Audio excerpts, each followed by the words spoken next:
same is out in the... Hello, everyone, and welcome back to another episode of the Optimizing Mother podcast, where I interview mothers like you, dedicated, thoughtful, and always striving to grow. Together, we explore various perspectives and approaches in Chinuch based on Torah and Chesed. Please remember, for personal questions or unique situations, consult your Rav or Mashpia. And now it's so exciting to be able to introduce our guest for today, Estee Lieblich, who was one of our most popular episodes that we had and is back due to popular demand. She's an early childhood consultant and parenting coach who specializes in helping parents understand their children. She blends her understanding of Chassidus, her passion for education, and deep compassion for children to empower mothers to show up as their best selves and to bring out their children's strengths. She also teaches Tanya and gives parenting classes at Miriam's Motherhood Center in Crown Heights. You can reach her at soulstrengths.com. And now, welcome, Estee. Thank you. Thank you, Sarah, for having me again. I'm really excited to have this conversation with you, specifically during this time of Sefiros HaOmer, to understand how learning more about the Sefiros could be a huge resource in our parenting journey. So the first question is, what are the Sefiros? The Sefiros are 10 divine attributes or channels through which Hashem reveals himself and interacts with the world. It's divided into our intellectual faculties, our seichel, chachma, bina, and das, and our emotions, the midas, chesed, gevurah, teferes, netzach, haid, yesod, malchus. The Sefiros are the medium through which specific qualities and attributes could be ascribed to Hashem, and they're reflected in the human soul as our spiritual makeup, and also in the human body. The chachma, bina, das is in our brain. Our right arm is Chesed, left arm Gevurah, Sefiros torso, etc. The Sefiros are not just abstract heavenly concepts. They're the literal blueprint of the human soul. Our psyche is built to mirror the divine structure. So when we learn about the Sefiros, that they're inside of us, it refers to the 10 kaichas hanefesh that are accessible to us at all times. There are soul strengths and our path to personal growth. Okay, that's really cool. Is that the reason for the name of your website, Soul Strengths? That's what we're talking about. Exactly. Soul strengths are our inherent powers that we have inside of us that are accessible to us. And the more that we are in touch with it and we know what our soul's strengths are, the more we can show up as our best self in life, in our personal growth, in our relationships, as mothers to our children, etc. So to take it a step further, we could think of the Sefiros as a comprehensive, abstract system of human function and personality, like a master code for the human experience. It's a system that provides a structural framework for how we think, how we feel, how we communicate with others, what motivates us, how we best function, etc. And from this blueprint, every person emerges with a unique personality profile. Just like Avram embodies Chesed, Yitzchak embodies Gevurah, and so on, it's the same with all of us. Kind of like nature and nurture. Our nature is how we're hardwired. It's our wiring at our core. It's what we're born with. And then our nurture is how we're affected by life, by our family, by society, by expectations, etc. So we don't get to choose our factory settings. That initial hardwiring, which we call our temperament, that's decided for us by Hashem. And it's shaped by which Sefiros are naturally more dominant within our soul. And then that, combined with our genetics, our childhood, the people who influence us, that becomes our personality. So at the end of the day, no two people are exactly the same. So what we're discussing today is specifically our unique hardwiring, the specific set of Sefiros that are more dominant within different types of people, and what we're going to refer to as our unique temperament. Or our children's unique temperament. Exactly, our children's unique temperament. And I think that we'll also see a little bit, bits and parts of ourselves, or other people in our lives that we have relationships with. So that will be interesting as well. So the temperament through the lens of Sefiros, what does it do for us? It provides us with a framework for understanding human nature and behavior. And it's really a complete synthesized view because if you look at the Sefiros, there's so many diverse attributes. And when you look at it in the way that we're going to discuss, it's really a very integrated, holistic perspective that's organized in a very cohesive, organized way. Just to add, we have access to all the Sefiros inside of us. What we're talking about is that some are just more dominant than others. And those are the ones that make up our unique temperament profile. But really, it's a profile that's a subset of the total system because really every Sefira has within it all of the other Sefiros, right? So it incorporates all the components in one way or another. And the Sefiros that are more dominant with us, like we said before, that's what we're going to refer to. I mean, they're really all of them are our soul strengths.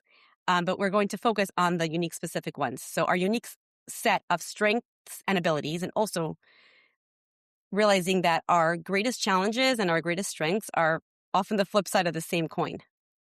And that's what we're going to talk about today. Interestingly enough, in the Sikha of the Rebbe, or maybe this was a letter, the fundamental role of education is not only pertinent in modifying the acquired characteristics and habits that a child picks up by nurture, but also in relation to the inborn predispositions which come to the child by his nature.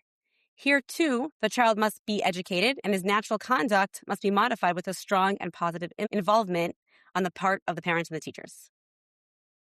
So if I could just reflect back what we're saying here today is that ourselves, our kids, we're talking in the context of parenting on the Optimizing Mother podcast.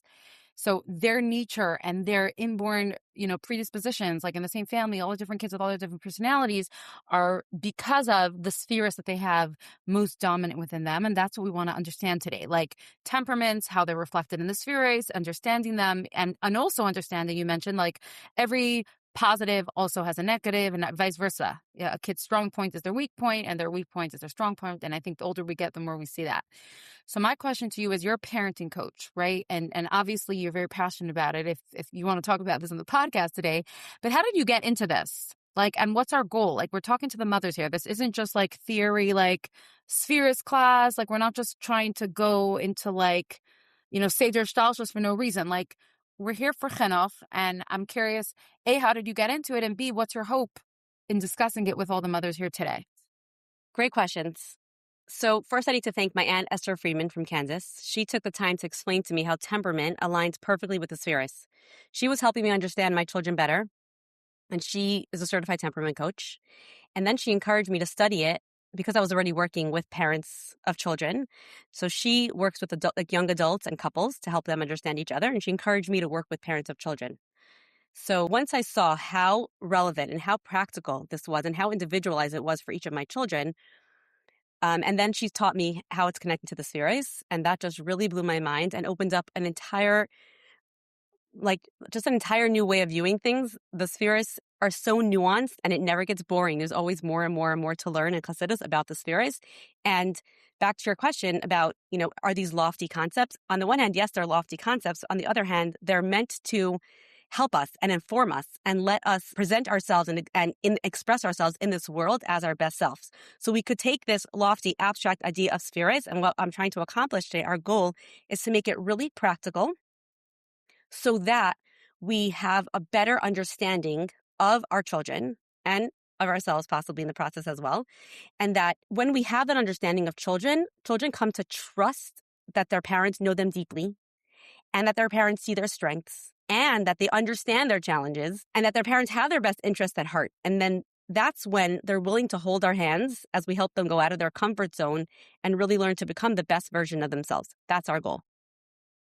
So understanding them will help us help them, because they're not just giving us a hard time. Their personalities a certain way, their differences, etc. And I love how you said it before about like we're understanding Hashem's spheres to really also understand how that mirrors as the kaichais, or the unique personality that Hashem entrusted our beautiful children to us with. So, okay, let's get right into it. What are some of these, let's hear how the spheres and these temperaments, how they go. We're ready. Okay, so if you picture the classic diagram of the spheres, there's the right column, the left column, and the middle column.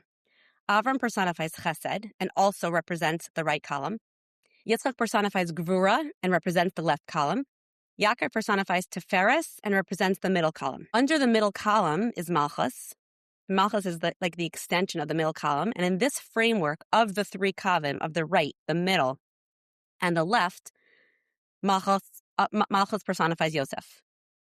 So we're looking at those four spheres of Chesed, Gevurah, Sefiros, and Malchus.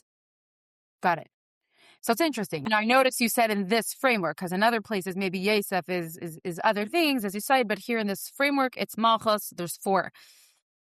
Exactly. It also says about Yosef in other parts of Chassidus, Yosef is Malchus Atzilas. He's the bridge between the world of Atzilas and the world of Bria. And there's more to it, but yes, exactly. In this framework, when we talk about Malchus, we're going to talk about Yosef. Malchus is also David, but in this framework, again, back to Avram, Yitzchak, Yaakov, and Yosef. And there is a pattern of 4 types that we see in different parts of Torah. 4 faces of the Merkava, Arba Minim, 4 children at the Seder table. Who is wise, who is happy. There's 4 types of people and how they view their personal possessions, Shali Shalach, Shalach Shali, etc. So here, the 4 that we're going to discuss are the 3 Kavim and the extension of the middle Kav as Malchus. So let's start right away with the right column. The right column is Chachma, Chesed, and Netzach, which in temperament theory we refer to as the artisan. So starting first with Chachma. Chachma is wisdom, from the words of Kayachma, the power of what? It's the conception of an idea, like a flash of lightning, spontaneous insight, flash of inspiration that contains the whole idea within it. This child is creative, full of good ideas. It hits them like a flash of lightning, and they're very in the moment, very impulsive, very quick thinking, big picture thinkers, without the details and the analytical skills of Bina. In Kapitel Kuf Daled, in Tehillim, it says, Kulam Chachma Sisa, and we learn from there that doing, making, and physical action is equated with Chachma. And this particular temperament likes to be the most physical with their work. They love using their hands, their feet, all their senses to experience the world. We really see this with children, all children, but this type especially, like they keep it up even as they grow out of their toddler years. They love dirt and action and machines and buttons that they could press to make noise. They have very keen senses. They love working with tools and instruments, vehicles. They're quick thinking and quick activating, and they seek out action. There's really never a dull moment with this type. They're sensory seeking, and they could tolerate a lot of noise and a lot of action for a long time. They're also the type of child that if they're bored, they might, like poke their sibling, physically or verbally, for some action. So as we go down the Kav, right, beneath Chachma, we have Chesed. So it's again, the same kid. We're talking about the same child. Yes. We're talking more about their personality now within Chesed. Chesed is a force of expansiveness and attraction without the confines and restrictions of boundaries. The inner essence of Chesed is Ava, and Chesed implies a capacity for attaching oneself to others freely with unconditional love and giving. And we see this with Avram Avinu. He loved all of Hashem's creations equally. He was very big-hearted, caring. He loved hosting guests very generously, B'harchava. If we talk about Avram some more, again, Avram being Chesed and also representing the right column, during his time, the right thing to do was paganism, idol worship. And it was a socially acceptable, normal, conventional thing to do that everybody was doing, and it simply didn't work for him. And Avram broke those boundaries of the socially acceptable norms, and he didn't accept those. So right in quotation marks, it was the right thing as in like the norm. Exactly. When we talk about the right thing, we're not talking about what's right according to Torah. We're talking about what's socially acceptable. Like think about it in life in general. There are so many right things to do that are not really about right or wrong in Torah. It's just a socially acceptable thing to do or not do, like many unspoken rules of conduct that we're supposed to know and follow. This was the extreme with idol worship, but we see that Avram Avinu, he didn't abide by the socially imposed limits, and we see how he broke the idols and how he went through the 10 Nisyanis and the fire, and we really see a true expression of the right side, which is very expansive, unlimited kindness and generosity, and not bound by boundaries. So we see from here, and in general, the way that Chesed is described, it lacks boundaries. Hashem created the world with Chesed, and it needed Gevurah to contain it. But Chesed on its own, these children don't like rules that much. They don't crave the security of boundaries. They're very comfortable acting bold and daring, and they're also very comfortable with a lot of things happening around them. Like they could be okay in a mess. They want to machers. They're like machers. Yes, little machers, adorable little machers. Exactly. They know how to get attention and hold the interest of a crowd, and they don't care to keep things too neat and orderly. Chesed also is compared to water, right? And water is the source of all pleasure. Without water, nothing grows. So all of our food, shelter, clothing, everything originates from water. So while Chesed is the source of So on the one hand, Chesed is a source of brachas and pleasures in life, and we definitely see with these little artisan children that they seek out pleasure and stimulation and adventure. They love Cherry lights. Oh my gosh, I could see that. they love to enjoy life and have a good time. Exactly. And they're the light, like they're either looking for a party or they're the life of the party. Even like think of like Hatala members, action oriented, quick response time. They love their lights, their wheels, their sirens, and they work so well under pressure. So this combination of, like you see with you have the Chachma and the Chesed, um, this quick thinking, quick acting, big hearted, generous, notices and appreciates the finer pleasures of life. They like freedom and flow. They want to move freely without restraints. And it's also like a kind of optimism and trust in the world when you operate from that place. But just like water can't be contained in vessels, like rain that floods. So it's a source of bracha, but it also floods. So artisan children could sometimes take up a lot of space with their need for action and stimulation and attention. And because they live in the right here, right now, and they're impulsive, they want things now. And they don't care for the boundaries of later or after supper. Like they need their impatience to be satisfied right now. So we combine Chachma and Chesed, and we could also see how this child could lack the executive functioning skills of Bina and lack the boundaries of Gevurah. And we might wonder, like, do they have ADHD, right? And also, if you think about ADHD, it's not really a focusing problem. Rather, it's an intense focus that when the child is disturbed from that focus, they have a hard time getting back on track to maintain the focus. So, and that actually is also connected to Chachma.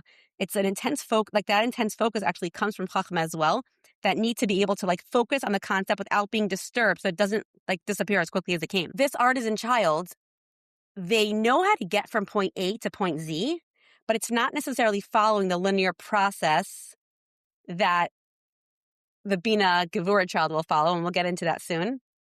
And so, and because they're not detail oriented, they might even have a hard time like expressing what the process is. They know how to get there because they know how to work things out in the moment. So they might not have the planning abilities and be able to communicate their ideas well, but they will get the job done without so much foresight, but in a very tactical way, kind of like figuring it out as it happens. Last minute? It could be last minute, but also very in the moment. Like, and they'll do a good job at it. It's just for someone who's like super organized or super into their planning and knowing in advance, like they don't understand how that functions, but it works really well for this right-sided column, this right side temperament. It's interesting because, we're doing this podcast now. We also had an Embrace magazine where you shared something. So it's fascinating how you're right. There's so much more to learn. Okay, let's keep going. So after that, there's Chachma, there's Chesed. Now keep going. So now we move on to Netzach. Again, part of the same personality, the same temperament profile. Netzach is victory, perseverance, endurance, the need to win, kind of boldness that comes in there. And in Basi Lagani, the Rebbe talks about a king that's willing to lose all of his storehouses of treasures that were collected for generations, just to not lose to the other king. Like at some point, the fight is just about not losing. It's not about anything other than that at some point.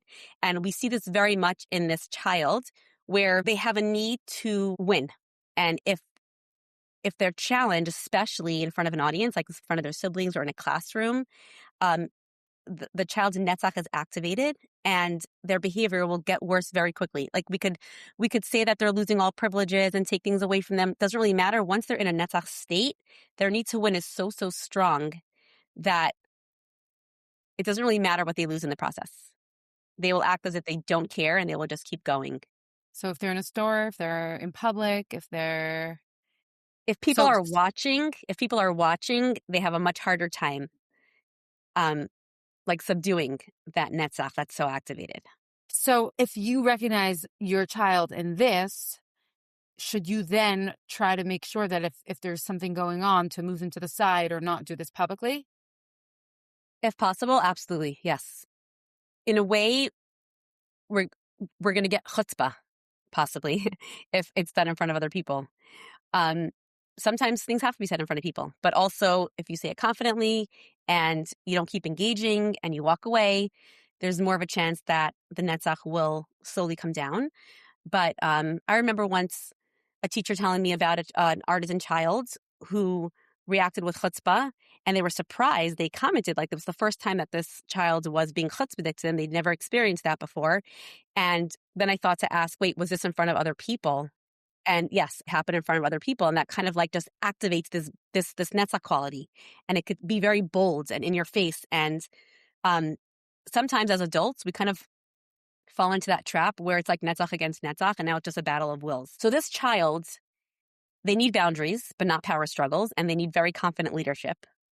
They do best with not too many rules, but whatever rules you do have, you need to stick to them 100%. And they have so much energy. We need to ensure that's channeled in the right way. Like give them opportunities to shine. Buy them a mic to sing songs for their elder bubbies. Let them set the Shabbos table. Cut up salads from a young age. Let everyone know that they did it. But again, we have to like be able to not mind the imperfections and the mess. Let them create a carnival for the neighbors. Like they're so action oriented and have so much physical energy. It could really help them when we allow them a healthy outlet to express that. As I discussed in the article, it's really important with this child to use some humor and some silliness and playful response to diffuse power struggles. We can't always be in that space, but it's actually super helpful. Like for other types, it doesn't really work well to use humor in serious situations. And this particular type, you'll know it works when you try it and you see that it worked, but they actually respond really well to it. And because they sometimes could, because the netzach quality is so strong in them, sometimes it could lead to a lot of, arguments, and the less that we engage in that, the better. But also it's important to, at other times, have fun with this child to keep the relationship balanced with enjoyable interactions. And what we mentioned before about ADHD, if you're looking at it through the lens of temperament and Sefiros, it doesn't really have to be a disorder. It's a predisposition that makes sense. And this child needs freedom to explore and learn through action and building things and breaking things. And they do best in outdoor environments where where things aren't so precious and there aren't so many no's. No, don't do this. No, don't do that, and it's just like a way that they function, and it doesn't have to be viewed as a deficiency. Is artisan like artist? Is it like an artistic thing? Yes, actually it is. Interestingly enough, chachma is also the source of being graceful in action, which the artisan really prides themselves on, that like they're artists by nature, and it can come out in all different ways. It might be, an artistry is something that's, it's like a skill that's honed versus like a scientific way of approaching the same skill. So someone who's musical, like musically inclined, there's a natural talent that has to be developed, but a person who plays music from that place plays it like the process is different than someone who comes to it from a very scientific way of learning music. So this gracefulness that the artisan has, that actually comes from chachma, because it's a result of smooth movements or smooth actions that are that are a well synthesized whole, versus someone who's more stiff. They move each individual part in separate moves, and that's more bina than chachma. Right. So it's so interesting because if I could tell what you're saying, especially how you explained quote unquote ADHD through the lens of like just a predisposition and just a type. You're just a type where you're creative and you're artsy and you don't want rules and go play in the mess and have fun. But like in a certain way, all kids sound like that, right? Like which child doesn't just want what they want and want to push the limits and not have rules and just play? Like, so you're right that all toddlers exhibit these kind of characteristics. And the difference is that most children will outgrow it after the toddler stage. And with the artisan, like that impulsivity kind of stays, that action oriented still stays, the pushing of the limits. Like all toddlers will push limits. They're learning, like, what does my mother allow? What does my father allow? Is it different? Is it the same? What does stop mean? But the artisans kind of don't seem to outgrow it. And it also, we can look at it a little bit through a different lens, that the younger a child is, the more chesed they are, kind of like the way Hashem first created the world with chesed, right? And then came the Gevurah, and then the Sefiros, etc. So it's like when we give birth to a baby, even the way that we're responding, we first respond like it's all chesed. There's no schedule. There's no routine. There's no structure. It doesn't matter how hard we try. It's a complete waste of time. That's not what's needed. So the baby is like their needs are all just not contained and all over. And we respond to that as well with full chesed. And then in time, there's maybe more Gevurah being introduced. We see maybe there's a little bit of routine or structure that could happen. And then we start to see this child, like even through the lens of Sefiros, like as their own individual, unique child. It's not just a baby anymore, you know? And it's kind of the same thing with children themselves. So the child first is in like the stage of chesed, no understanding or grasp of boundaries. And then you see a lot of pushing of the boundaries. And then slowly, there's this understanding. You know, mommy, tati have expectations. And then you see it goes a little further with where things are more individualized. They start to notice like a sibling that needs a hug or, you know, someone, a friend who's crying and they give something to them. So actually, that's the reason why we start doing temperament assessments on children above the age of about 4.5, because before that age, like we said, a lot of what you're seeing that's normal toddler behavior and the child grows out of it. But in this case, we're talking about the artisan, the chachma chesed netzach personality, the right side. And that personality, because they have so much chesed, they don't look to conform and abide and stay within the limits. And that's something that stays with them. And it works. Like it's not a negative thing. Just like Avram, again, like Avram, a child like Avram, they're going to be pushing limits, but they're going to achieve greatness. Amazing. It actually reminds me of a sikha where the Rebbe said, and some of this is a direct translation, and some of it I'll paraphrase. A child needs to grow and move. That we see it in the nature of a Jewish child. He's always moving. Even a baby is always moving their feet, always needs to be doing something, to the point that the parents, like the Rebbe says, the parents are complaining that the kids are not letting them relax. But really, it's a sign of vitality and health in a child that he's so active. I remember seeing that video. It's powerful. Like kids are active. Exactly. And it's hard for parents living in small apartments and families living like in Brooklyn without outdoor spaces and teachers with so many children in a classroom to hear this. But it's such an important truth to be reminded of, that if we have children like this, the child is not defective. It's just that the constraints of the environment and their life circumstances are not necessarily conducive to what this child needs to be their best self. And what the child actually needs, this movement and this action, it's a sign of health and vitality. That's huge. Okay, so I think so to sum up, this little cutie, chachma, chesed, netzach kid, he's active, he's artisan, he's no boundaries, he's chesed, and he's healthy, and, you know, we got to be able to channel him into, you know, channel her into bringing out the best in them. So that is the first temperament / Sefiros. So what's the next one? So now we'll go to the left side, and that is Bina, Gevurah, and Hide. And this is what we call the guardian temperament.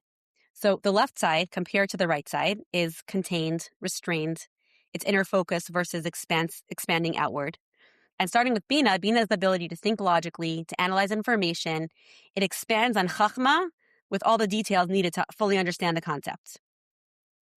It takes the conceptual seed encoded within Chachma and it articulates it into details. It's a more mature understanding. So this guardian child is detail-oriented. They like planning. They like lists. They like charts. They want to know the details and what's happening in advance. Going on to Gevurah, which is in the left kav, right under Bina.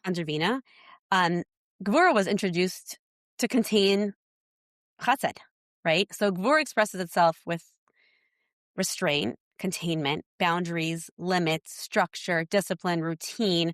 Like if you think of going to the park with a bunch of children and you say to them, like, you know, you sit down, you say, like, you see this bench? Like, I'm going to sit right here. And you see this area with the green grass or the fence. So I want you guys to stay in this area. This child, Bina, Gevurah, Hide child, is like so relieved to know exactly what the boundaries are, exactly where they should be, exactly where you're going to be, and exactly where they shouldn't be. It really brings a sense of like safety and security versus the child we talked about before. The artisan child is like, can I poke my finger out, you know, like through the gate? Can I climb over it, crawl under it? And if you see a kid needs that, part of understanding it, I'm imagining, is so giving it to them, reassuring them this safety, this security, right? Yes, this child really needs that. It's how they're meant to operate at their best is when they have the security and when they know. Yes. And again, when you're working within the boundaries and the structure and routine, that's about, like, that's what we said about doing the right thing, right? We come to Yitzchak, and Yitzchak personified Gevurah, very different than Avraham. We see with Yitzchak that he followed in his father's footsteps. He reopened the wells originally dug by his father Avram. And when it came to the Akedah, Yitzchak was a willing participant. And while Avram traveled from his birthplace, Yitzchak never left the boundaries of his hometown. Avram personifies expansiveness, lack of boundaries. And Yitzchak, he's like following in his father's ways, keeping his father's traditions alive. And Gevurah is where Yira comes from, the fear of Hashem. So this is naturally a compliant, obedient child. So it's who not likes to even do like the right thing.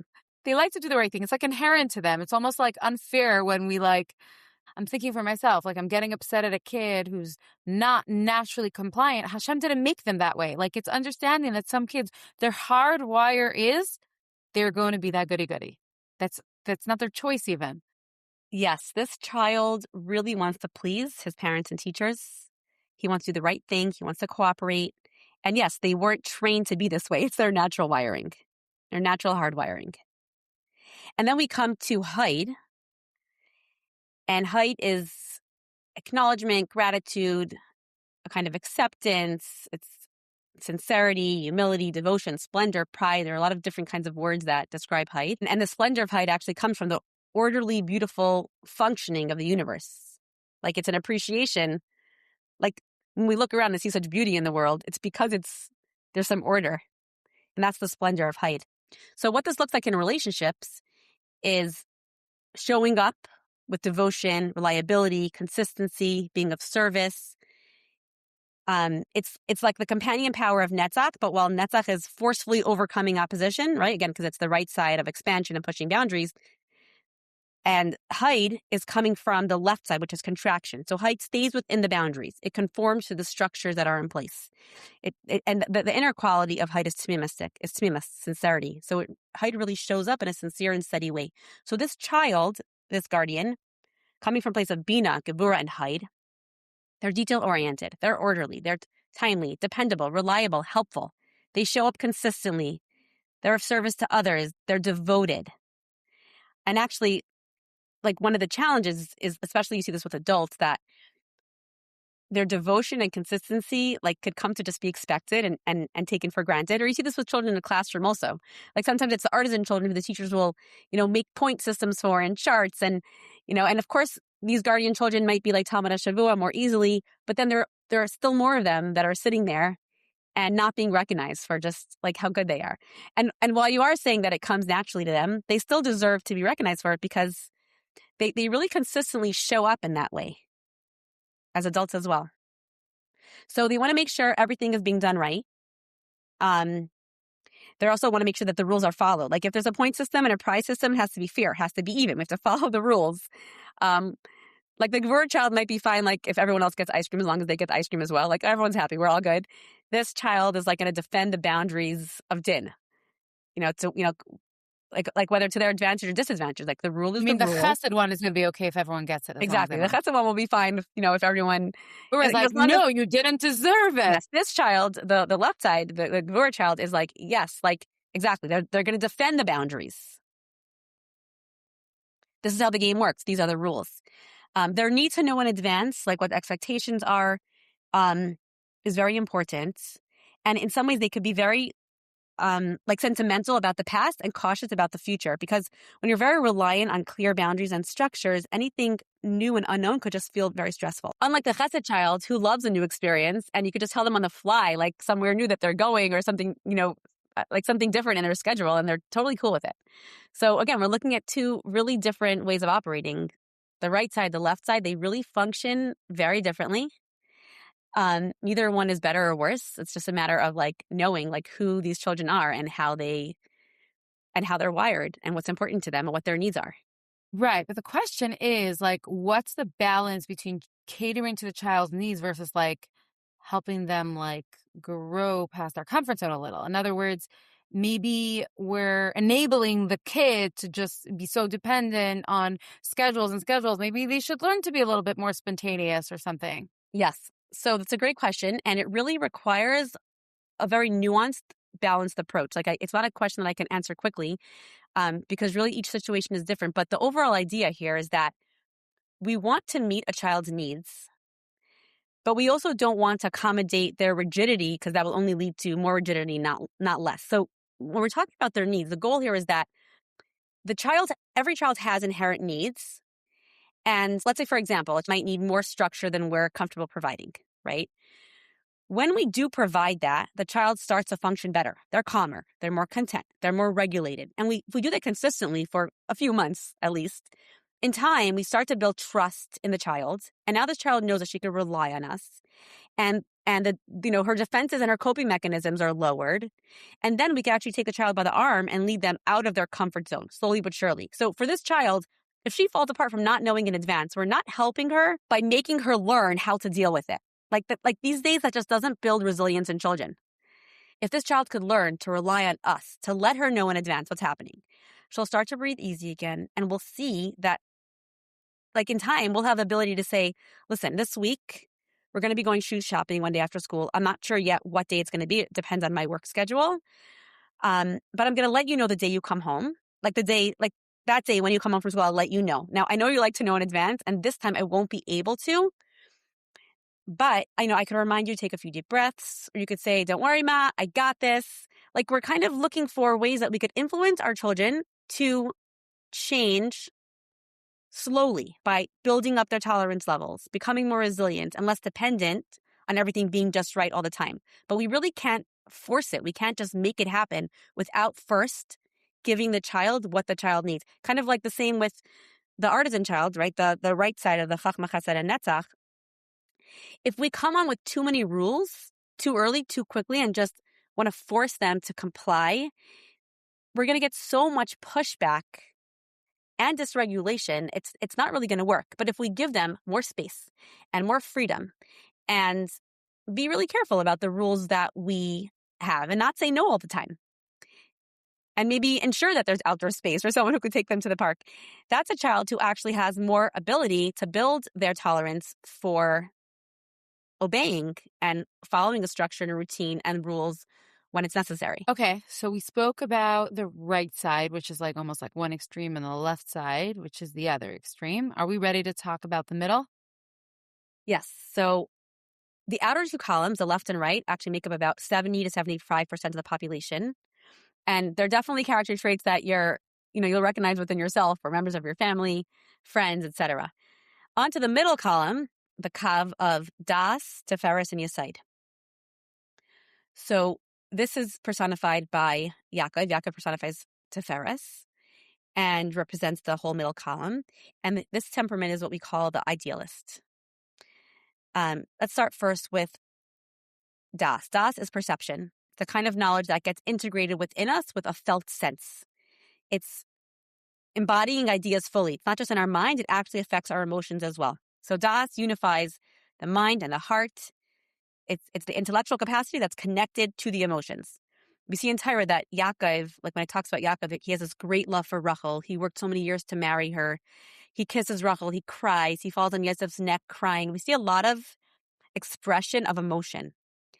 This child is very emotional by nature and thinks a lot about emotions and relationships. And it says about Das that if we were to use Das to create a greater consciousness and purposefulness in our lives, it results in the different emotions working together. And essentially, this is what's called tikkun hamidais. And interestingly enough, if you know any idealists, they are always actively putting work and effort into their personal growth and into their relational growth. Like it's a very More than the other types? Yes.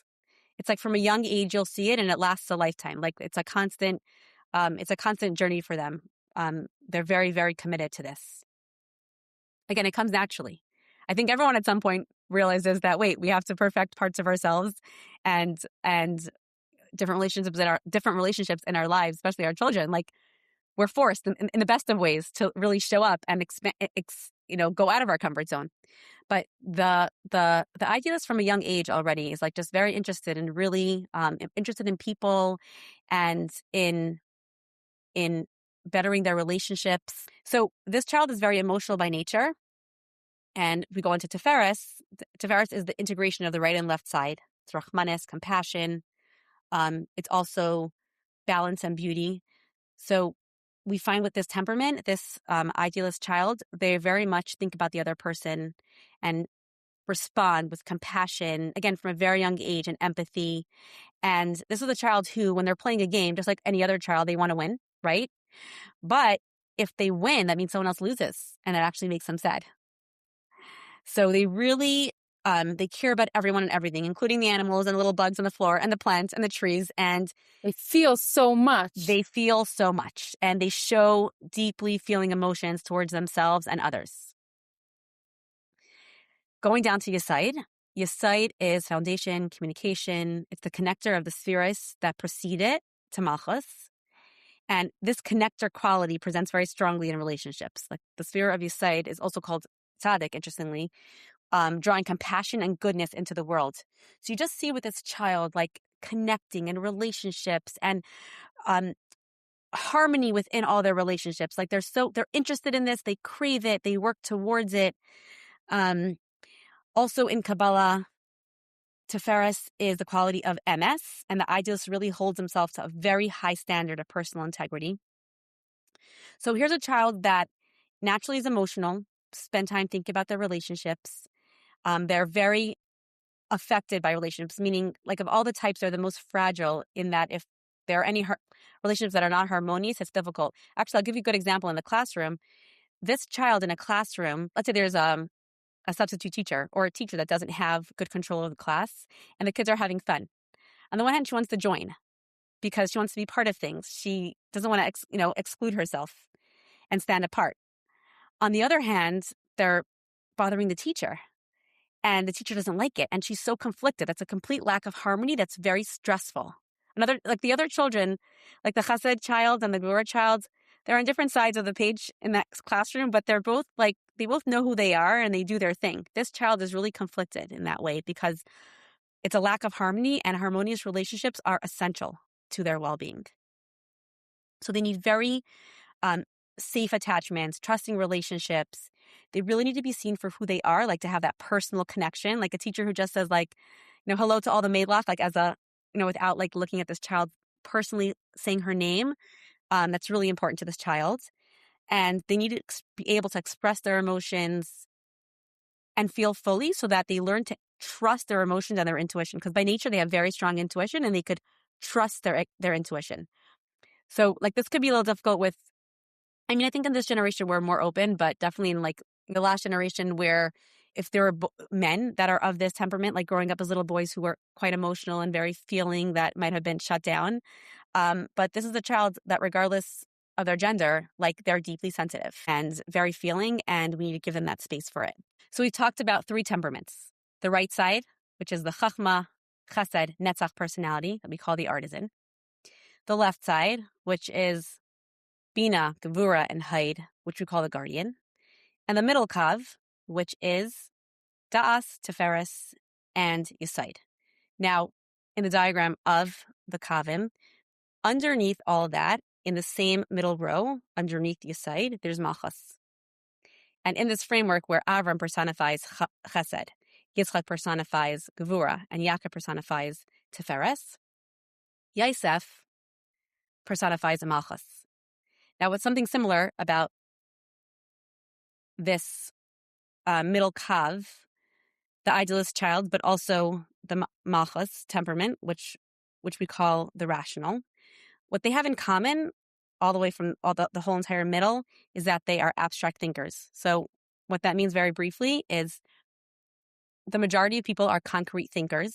They are stimulated by the world around them and what's going on around them. And that's about 70% of the population, 75%, the right side and the left side, the artisan and the guardian.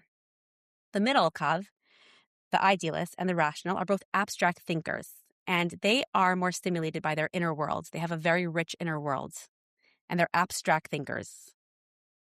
You know what's interesting? As you're talking to me and I'm hearing you say about abstract thinkers, in Embrace magazine, I would say 75% of people want stories. And then there's 25% of people who want articles that are concepts. Now I'm clicking. Those are my abstract readers. They want Very possibly, yes. informative. In other words, they don't want just stories. They want, they're abstract. Okay. So Ideas and yeah, so the information. idea list is abstract and the rational is abstract. So tell us a little bit more about this rational. Okay. So the rational actually, we're going to talk about Keser and Malchus. Malchus is the lowest sphere in each world, and it's interchangeable with the highest sphere of Keser in the next world. So the rational is both Keser and Malchus. I will start with Malchus. Malchus is regality, dignity, the energy of leadership, the ability to receive. So leadership is really the ability to be independent in the way that you think and go about things. And this child wants to be very independent, doesn't just conform blindly. And they're not necessarily the type that you think like is a natural born leader, yet somehow, especially as adults, they just find themselves in leadership positions. Like the eagle of their Merkava, they see the whole picture and they hone in on the details. They're big picture thinkers, but they also see the trees in the forest. When we talk about Yosef, right? Yosef didn't just interpret dreams. He identified the problem. He came up with a strategic solution, which he then implemented.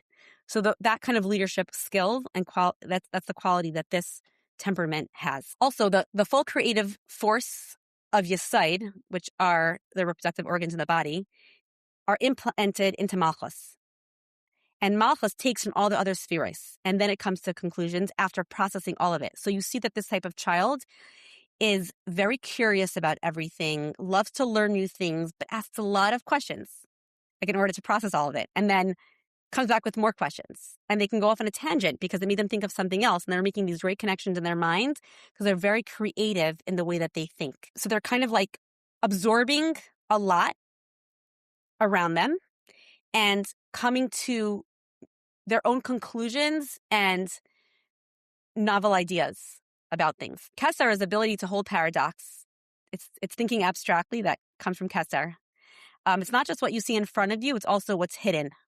Like when we're talking about abstract is not just what you observe; it's also what's hidden beneath the surface, like what can't be seen, but yet what is possible. Like almost if you think of the discovery of electricity and the internet, like the people who thought of that must have been abstract thinkers, because how can you think about something that like you have no idea about? Like it's not there.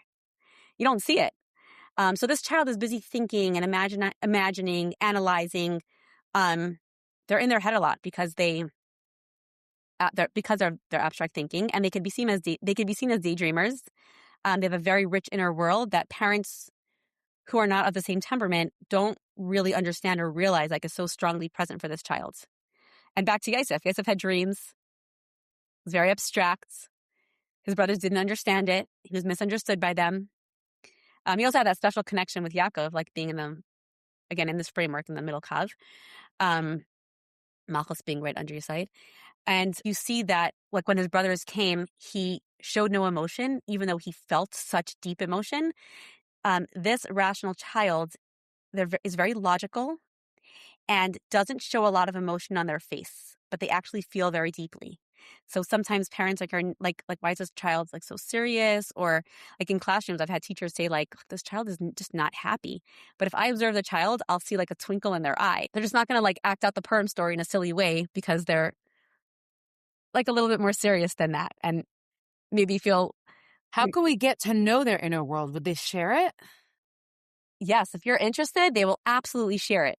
The question is just knowing that, oh, this is my child. They have a rich inner world, so let me ask them questions about it. Like and their rich inner world is it's a healthy, positive place. Like they enjoy thinking. For example, this kind of child, like at recess in school, might sit like like in the boys' classrooms. Sometimes they have like indoor recess and kids are playing just like board games.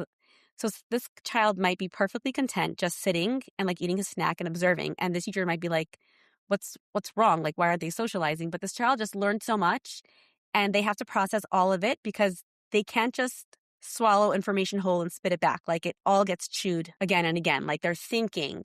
And for the same reason, they might sit on a couch or they might sit in a bath for 2 hours. They're thinking. Yeah. And they're content in that space. So fascinating to me. Are you thinking of a particular child? I'm thinking of people. Exactly. Yes.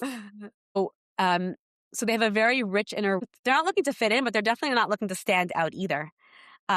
Sometimes they're not so aware of the many social norms and unspoken rules of conduct, again, because they're abstract thinkers. So they're not, sometimes like those, like they're just not either so aware of it or like maybe don't understand the importance of it. Parents sometimes could have a hard time dealing with like that aspect that they're not so aware of social norms sometimes. They just have to be taught it. But also they You can can make them aware of it? yeah, just make them aware of it. They might not, once they're made aware of it, they might not really understand it. But if you have a good relationship with a child, you could help them understand why it's important. Like, I mean, like if you think about it, like there are so many unspoken rules of conduct that we follow. Are they really important? No, but within the social context and within our culture, it becomes important. So then it's important, right? Another thing that could be hard for parents of these children is dealing with their child's questions and the child's need to understand everything. Like they can ask why and you give them an answer and it's like, but why? And then another answer and but why again. And sometimes parents can even like admonish this child, like almost look at the why as chutzpahdik. Like if they told them to do something, the child says why. But this child is not really looking to push the boundaries or challenge you. Like they're not the artisan child. They're not the right Kav child. They're merely seeking to understand because they have a very strong need for logical explanations. And actually going back to that sicha, or it was the letter of the Rebbe, I don't remember the exact source, where the Rebbe was talking about 3 signs of vitality in a child. So we mentioned the first one, the very active child who the parents complain about, like that, that the child doesn't relax and doesn't allow the parents to relax. The next 2 things are actually very applicable to this rational child. So just to paraphrase the Rebbe's words, the second thing we see in the nature of a child, he asks questions, asking why. When he sees something, he asks questions. When he wants to understand something, he asks again and again until he gets the answer. The third quality of a child is that when a child asks, he keeps asking until he gets the full answer. He doesn't want to wait. He wants a full answer now, and parents have a hard time with it. Parents say, when you grow up, you'll understand. The parents don't always know how to answer. And like the parent might want to say no. And the Rebbe says to this, some parents don't appreciate or understand the beauty of it, and they perceive it as a nuisance. I don't remember if the Rebbe said that's particularly about being very active or about all 3. But then about all 3, the Rebbe says that they're all signs of health and vitality in a child. And actually, the more the child does these things, the more we could be reassured of the child's health and vitality. So it's really amazing to think of it in this way. Like it's so incredibly reassuring. So all kids in general, and specifically these rationals, they're going to ask you a million questions and what year and when was it invented and what, and like, but why, and they're not challenging you. They really want to understand. And also this particular child, even just like when it comes to listening to parents, most things do have logical explanations. And this child does really well when we provide logical explanations. Of course, at some point after we've met that need, we could take them to that next level of like Nasa Vanishma, like first do, and then I'll explain to you. But their need to understand actually helps them to be more obedient and compliant. Yeah. So it's amazing, to see the different kids and what there is to leave room for and the health, et cetera. But you started mentioning before that every one of these, Sefiros, kaiches, temperaments, there's a mila and there's a chesed. In other words, there's challenges. So I wonder, like, is it okay for kids to know their challenges? Like, you don't have to tell them you're an artisan, so therefore but like, is it okay for them to know that naturally they struggle with boundaries or naturally, does it help them or does it make it harder for them or make them feel insecure? Like, what are your thoughts on that? It starts with us first changing our perception about challenges. Understanding the Sefiros that personify a child's temperament really holds the key to understanding and appreciating their strengths and their challenges. So it helps us know like what work they have cut out for them. And it allows us to speak the child's language and have a positive influence on them so that they can work on themselves. Again, like I mentioned a few times, going out of their comfort zone and showing up as the best version of themselves. I think that children, they know what's challenging for them. And I think they need to know that we see that in them. I mean, like as adults, right? Things that are hard for us and someone could see us and see that that's hard for us, in a way already takes away half the problem. Right. Like if it's hard for me to either come in time or keep things organized or keep things clean, like, cut me some slack, I'll try. Exactly. But also, when we really could see the child's challenges and let the child know that we see it, I feel like it gives them strength to, at some point, be willing to learn, like how to get over that, how to move past it, how to work with it, etc. So, Right. And to recognize the strength in it. We're not knocking them. We're saying we know this personality gives you tremendous milas and we want to support your growth in the challenge. exactly. Or in the, But also temperament is not an excuse to say like, sorry, this is the way I'm wired, right? Like I'm limited to X, Y, and Z. I can't do what you want me to, what you need and want of me. Sorry, it's not in my nature. It's really not meant to justify ourselves. The purpose is to provide an understanding of ourselves and of our children. Understanding children's temperament helps us take what we already know about our child and make sense of it so that we could help them. Like that's the goal. The goal is to help them. And on the contrary, temperament really allows us to understand what's hard for us, why it's hard for us. And that's really just the starting point, because like there's this balance of accepting ourselves with compassion, but also going past our limitations, going out of our comfort zone, showing up for others in ways that they need from us, even if it's hard for us, even if it's not our nature. And in that way, we become our best selves. So on the one hand, we're staying true to ourselves. These are our soul strengths. But also, we are working on ourselves to become the best version of ourselves. And the same is with our children. We want them to see themselves with their strengths and their talents. And also, by witnessing their challenges, we could help to validate their struggle.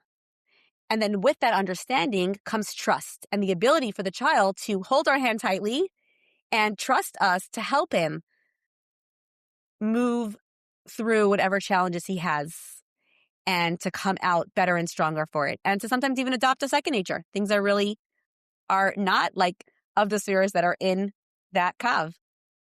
And again, because we have all the spheres inside of us, because we have a part of Hashem inside of us, we are not limited to our particular temperament. And we have like unlimited potential to really show up and become our best selves. So to me, this is the essence of Chanay Chanar Al Pi Darkai, educating each child according to his way. The Sikha from the Rebbe asks, how do we ensure that our children remain true to Torah as they grow older? And the answer is by teaching them in a way that is appropriate for them. Chanay Chanar Al Pi Darkai. So what is the child's way? Like, how do we know?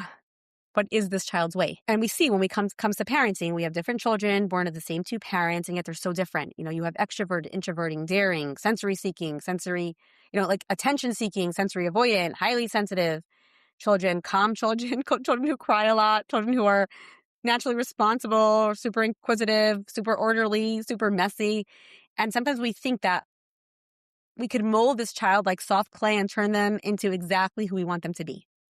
But the truth is Hashem gives them to us perfectly as He intended them to be, with their hardwiring already decided. And our job is to observe that child and learn from that child who he is. It's interesting because the signs of a child's like internal makeup could really be observed from a very early age, because children are their most authentic selves. They don't know yet to cover up. They don't know yet what society expects of them. Like they really show up as who they are. The younger a child is, the more they show up as just who they are. I guess from like 4 or 5, like you mentioned before. Exactly. Above the age, like after toddler, above the age of like being a toddler. So if we are curious enough to observe our children, we start to see patterns of behavior. And if we don't jump to conclusions about them and we keep an open mind, we really will figure out the best way to help them. It's like accepting, on the one hand, that we don't get to mold them, but knowing that we do get to influence them. And the best way to influence a child is to first understand, who is this child at their core? How are they wired to think, to feel, to relate to others? What motivates them? What do they need for their sense of self-worth? When a child feels understood and the needs of his unique temperament are met, that gives the child the ability to go out of his comfort zone.